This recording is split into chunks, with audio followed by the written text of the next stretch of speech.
Hello, my name is Karishma and I come from Delhi. And to begin with, I'll start with the punchline, and that's as simple as it's a shame that most people don't know about this property amidst the beautiful environment of Kashmir. I'm sure all of you will be planning hotels and sightseeing and stuff whenever you plan a vacation here. But this is one thing that I would strongly recommend, and I can also tell you the kind of people that will like the place. Anybody who's looking for relaxation, anybody who wants to stay in the lap of nature amidst the mountains, anybody who wants to explore the village life, the rustic, rural, bucolic lifestyle, the indigenous knowledge of the native people, how actually the people of Kashmir spend their day, their routines.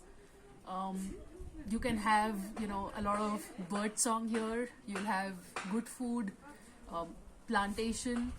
What I like the most about this place is the detailing that has gone into every corner. Because the moment I stepped in, I was just a little moved by the Robert Frost poem, which is written on the board, and they've carved a sink on the top of two tires. Their golf area is has a hanging that says "Bol ke lab azad hai tere," which has been woven by someone through embroidery. There's a crossword in the library which is painted on the wall, which talks about freedom along with inclusivity.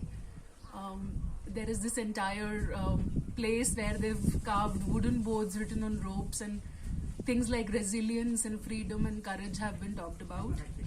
I love the library, the mud house, and I always thought that I wouldn't be comfortable staying in a mud house because I have skeletal issues and I thought it will be very cold, but it was exactly the opposite. The mud house was really warm. The people were warmer, and they were very, I would say, welcoming, and I had no issues, absolutely. I ate a lot. Thanks to the toilet being a little far from the room, I digested it. And it was a beautiful, beautiful experience, and I think it will stay with me all my life. So if you're a person who loves nature, who wants to explore the real Kashmiri life, I think Sagg Eco Village is the place for you. Thank you.